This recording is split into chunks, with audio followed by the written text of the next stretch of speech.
এই শ্রেষ্ঠত্বের একটা বাস্তবতায় যান। আমার নবী মেরাজের সফরে যাইতেছে, সকল আকাশে, প্রত্যেক আকাশে নবী রাসূলগণের সাথে সাক্ষাৎ, কথাবার্তা হইছে। চতুর্থ আকাশে ইদ্রিস আলাইহিস সালামের সাথে সাক্ষাৎ।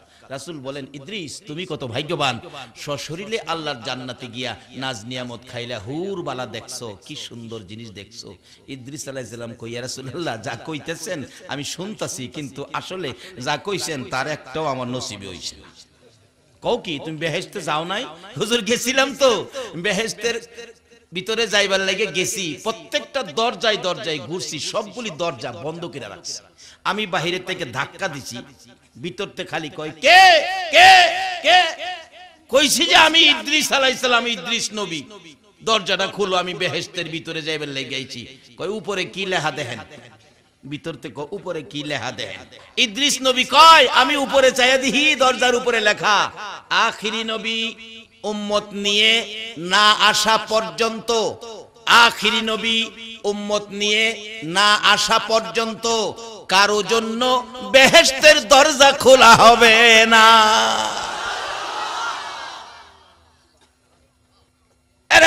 আখিরি নবীর উম্মতেরা আসো গো বাবারা, ভাইয়েরা, এই পৃথিবীতে কতদিন থাকবা গ্যারান্টি কেউ দিতে পারো নাই। পারছেন দিতে?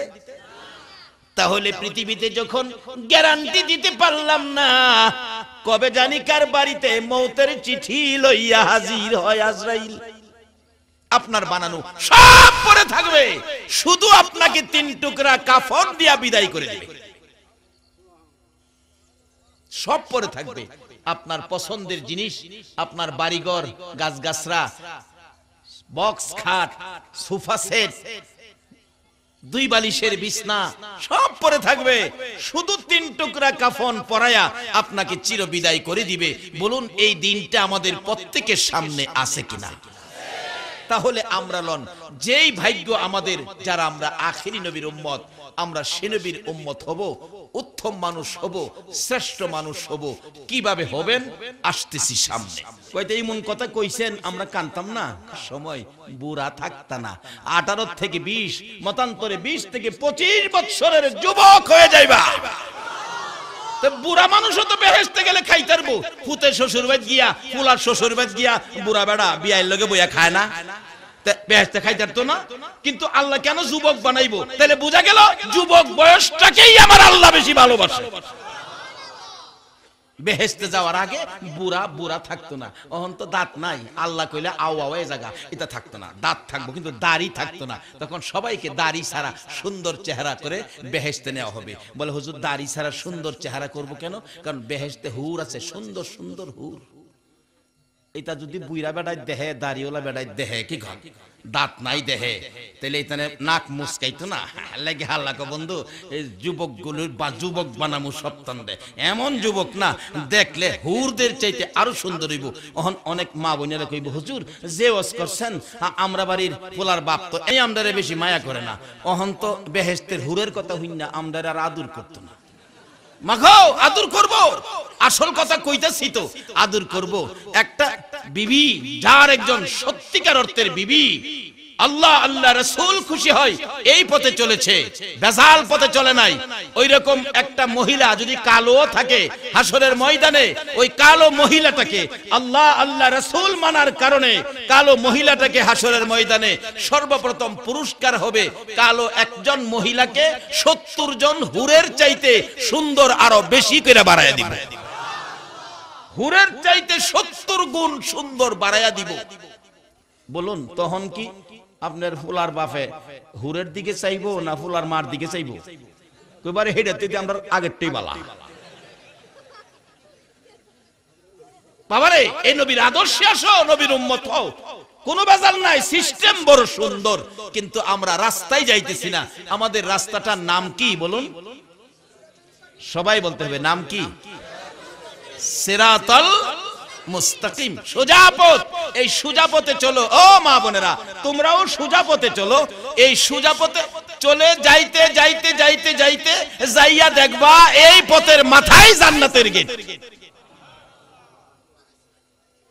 বাবারে কতদিন থাকবো পৃথিবীতে গ্যারান্টি নাই। তার আগে লন এই পথটা খুঁজা বাইর করি। আপনাদের কষ্ট হইতেছে? আল্লাহু আকবার, ইয়া রাসূল জিন্দাবাদ।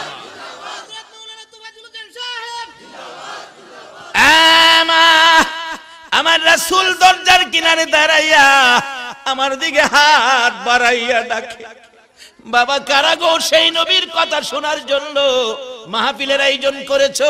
কারা মাহফিলে সাহায্য সহযোগিতা দিয়েছো? কারা আজকের মাহফিলে আরামের ঘুম হারাম করে আব্দুর রশিদের মতো বসে আছো?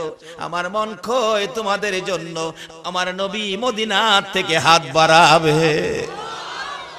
আব্দুর রশিদ ডাকতেছিল, মা গো তোমার পাশে শুয়ে যাওয়ার পর আমার নবী দরজায় দাঁড়ায়া দুইটা হাত বাড়াইয়া ডাকে, রে আব্দুর রশিদ এই বিছানায় ঘুমাইস না, আমি রাসূল তোরে নেওয়ার জন্য আসছি। এই বিছানায় ঘুমাইস না রে আব্দুর রশিদ, আয় আমার পাশে আয়। এই বিছানায় নয়, আমার সঙ্গে আয়, আমি রাসূলের পাশের বিছানায় তুই ঘুমাবি। এই নবীর ভালোবাসায় কিছু করা, এই নবীর উম্মত হওয়া, বলুন আমাদের দরকার আছে কিনা? বাবারা ভাইয়েরা, এই নবীর উম্মত হইতে গেলে কি কি করতে হবে? পবিত্র কোরআন শরীফে আল্লাহ নিজে ওয়াজ করেছেন, ইয়া আইয়ুহাল্লাযীনা আমানু দুখুলু ফিস-সিলমি কাফা। ও ইমানদার বিশ্বাসী নরনারীরা, তোমরা পুরাপুরি ভাবে ইসলামে ঢুকে যাও। ইসলামে পুরাপুরি ঢুকতে পারলে ইজ্জত পাবো আমরা। সেই নবীর উম্মত হব যেই নবী সকল সৃষ্টির জন্য রহমত, সকল সৃষ্টির জন্য করুণা। এই নবীর উম্মতের আদর্শের মধ্যে একটা জিনিস থাকতে হবে গুরুত্ব সহকারে। বলতেছিলাম মুসা আলাইহিস সালাতুর জীবনী। মুসা নবী বলতেছেন, আল্লাহ আমার বেহেশতটা কার সাথে হবে? আল্লাহ কয়, এক কসাই লোকের সাথে তোমার বেহেশতটা হবে। তোমার বেহেশতের পাশের বেহেশতিটা হবে কসাই ঘুষ বিক্রি করে। মুসা আলাইহিস সালাম কে আল্লাহ একটা কথা কইলেন, আমি একজন নবী, আমার বেহেশতটা নবী রাসূলের পাশে দেন। আল্লাহ কয়, কথা বাড়াইস না, যা কইছি মাইন্না নে। জানতে চাইছ জানাইছি, নাইলে জানাইলাম না, এমনি নিয়ে কুড়া দিলাম। কয় আল্লাহ ঠিক আছে মাইনা নিছি। আল্লাহ গো এটা কোন বাজারের কসাই আমার একটু দেখাইবেন? আমার বেহেশতে যার সাথে থাকমু দুনিয়াতেই তার একটু দেখি। আল্লাহ ঠিকানা দিলেন, নাম দিলেন। এই ঠিকানা মাফিক মুসা আলাইহিস সালাম সকালবেলা হাঁটতে হাঁটতে গেছে, যায় দেখে বাজারে ঠিক এই নমুনা, এই আকৃতি, এই নাম গোশত বিক্রি করে। একটু ভালো ভালো গোশত, যেটা ভালো যাই, যেটার ব্যবসা করে কোনটা ভালো মন্দ হয় ভালো বুঝে, একটু ভালো গোশত পাইলে রাইখা দেয়, রাইখা এভাবে গোশত বিক্রি করতেছে। কাছে গিয়া কয়, এই ব্যবসায়ী কসাই সাহেব আমারে চিনেন? হুজুর আপনারে বেশি একটা মানে আমি বনি ইসরাইলের পয়গম্বর মুসা নবী। কোন কি মুসা নবী? আপনি এত বড় নবী, সম্মানী নবী আপনি? ও মুসা নবী, তুমি সম্মানী হইলেও আখিরি নবীর উম্মতেরও সম্মান আছে। কি গান সুবহানাল্লাহ কর না? আখিরি নবীর উম্মতের ঘোষণা কোরআন শরীফে আল্লাহ দিয়েছে, হাদিস শরীফে আবার রাসূলও একটা ঘোষণা দিয়েছে। সেই ঘোষণাটা কি? উলামা ও উম্মতি কা আম্বিয়াই বনি ইসরাইল। রাসূল বলেন আমার উম্মতের চার তরিকার জ্ঞান সম্পন্ন একজন আলেম বনি ইসরাইলের পয়গম্বরদের মতো মর্যাদাবান হবে। চার তরিকার জ্ঞান সম্পন্ন একজন আলেমের পিছনে যাই নামাজ পড়লো, সেই জন্য মুসা নবীর মতো নবীর পিছনে নামাজ পড়লো। নবী কইছে আমার উম্মতের আলেমের মর্যাদা হবে বনি ইসরাইলের পয়গম্বর মুসা নবীর মতো। তো এইটা আবার মুসা নবী কেমনে কেমনে জানি হুনছে। মুসা নবী হুইন্না আমার নবী মেরাজের সফরে 6 নাম্বার আকাশে নবীজির থামাইছে, ইয়া রাসূলুল্লাহ একটা কথা কইতাম কি, আপনি নাকি ওয়াজ করছেন আপনার উম্মতের আলেমের মর্যাদা বনি ইসরাইলের পয়গম্বরদের মতো। হেরা হইল নবী আর হেরা হইব উম্মত, মর্যাদার দিকটা এক কিভাবে হইব? নবী গো আপনার কথা মানি কিন্তু বুঝে আসে না। রাসূল কয় তুমি কি বুঝতে চাও? অনেক সময় বুঝার জন্য মানুষ চেষ্টা করে। এক বেচারা জমিদারের আন্ডারে চাকরি করে, সকাল 8টায় ডিউটি, 8টায় যায় দোকান খুলতে হবে, বিরাট বড় জমিদার ব্যবসায়ী মালিক। এই বেটা দোকান খুলছে গিয়া একদিন 10টা বাজে। জমিদার ডাইকা নিছে, হেরা ডাক দে, কয়টা বাজে? কয় বাজে তো 10টা। দোকান খোলার টাইম কয়টা? 8টা। কয় 10টায় দোকান খুলস বেটা, এইভাবে চললে আমার ব্যবসা চলবে? ওই কর্মচারী বলতেছে কর্তা মাফ করবেন, আমার ছোট্ট একটা ছেলে আছে, ছেলেটারে বুঝাইয়া আইতে আমার 2 ঘন্টা লেট হয়ে গেছে। জমিদার কই, বেটা একটা ছোট্ট ছেলেরে বুঝাইতে তোর 2 ঘন্টা লাগলো, আমারে তো এক কথাটা বুঝাই দিছিস। ছোট্ট ছেলেরে বুঝাইতে 2 ঘন্টা লাগলো, আমারে এক কথাই বুঝাই দিছিস। এই লোকটা কইতেছে, জমিদার সাহেব তাইলে কি আমি আপনারে বুঝাইতে পারলাম না? কই, কেমনে বুঝাইবি তুই আমারে? কেমনে বুঝাইবি? বাচ্চারে বুঝাইতে 2 ঘন্টা লাগে আর আমারে লাগে 1 মিনিট। বাচ্চার থেকে আমারে আরো দুর্বল মনে করছস না? লোকটা কইতেছে, কর্মচারী কইতেছে, জমিদার সাহেব তাইলে একটা বুঝানোর জন্য আমি এই যে 2 ঘন্টা যে লাগে বুঝানোর জন্য আমি একটা কাজ করতাম চাই। কি? আপনি বাদশা জমিদার আমার বাবা হন আর আমি আপনার ফুলা ওই সুডু ফুলাটা ওই। ওইলে কি হইব? তখন বুঝবেন। কই, যা আমি তোর বাবা হইলাম, আমিও আপনার ফুলা হইলাম। অন কি হইলো? হ্যাঁ, তখন কান্দে। আরে কান্দস কি লাগা? কয় না, খালি কান্দে। এরকম ফুলাফান আছে না? হ্যাঁ, কিচ্ছু কইতো না, খালি কান্দে।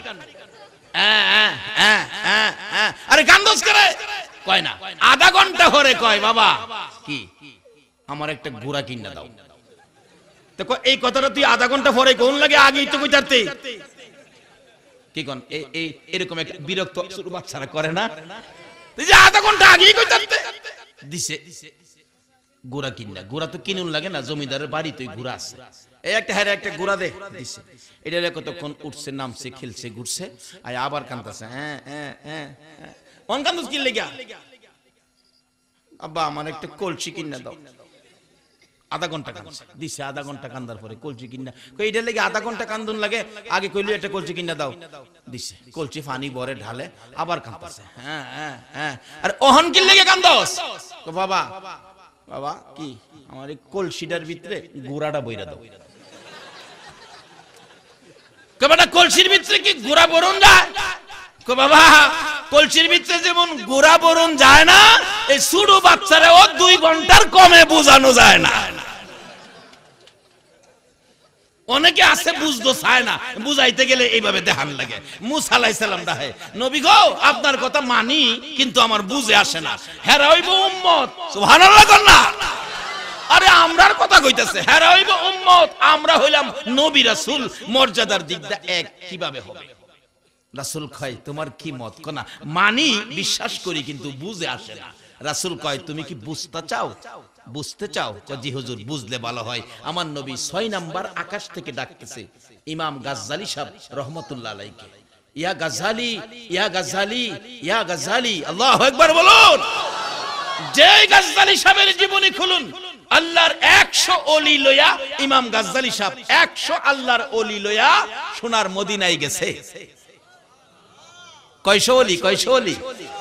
ওলিরা নবীর সাথে যোগাযোগ আসেনি? 100 ওলি সহ সোনার মদিনায় যায়া চারপাশে বসায়া, রওজা পাকের চারপাশে বসায়া ইমাম গাজ্জালি সাহেব ডাকতাছে, ইয়া রাসূলুল্লাহ, নবী গো আপনার বাড়িতে 100 ওলি লই আইছি, বেড়াইতাম। নবী গো আমরা খাইতাম না, একটা দাবি লই আইছি। আমরারও তো আজকে একটা দাবি আছে। আমরার দাবিটা কি? নবীরে কয় না, স্বপ্নে দেখতাম। আমরার দাবিটা কি আছে? নবীজির একদিন।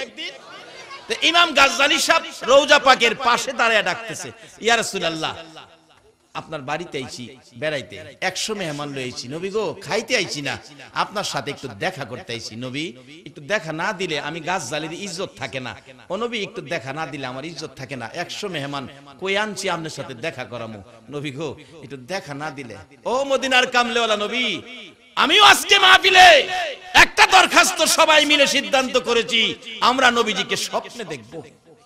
আগামী মাহফিল অনুষ্ঠিত হওয়ার আগে আগে এই কমিটির সদস্যদেরকে সহ, আজকের মাহফিলের উপস্থিত শ্রোতা মণ্ডলী সহ, আমাকে সহ তোমার নবীরে স্বপ্নে দেখায়া দিও। ইমাম গাজ্জালি সাহেব ডাকতেছিলেন, ইয়া রাসূলুল্লাহ খাইতে আইছি না নবী গো, খাইতে আইছি না, দেখা লেগেছি, দেখা না দিলে আমার ইজ্জত থাকে না। গাজ্জালি সাহেবের জীবনী লেখে এইভাবে ডাকতে ডাকতে অনেকক্ষণ পর আমার নবী রওজা পাকের মাঝখান দিয়ে এই পর্যন্ত হাত মোবারক নবী বাহির করে দিয়েছে।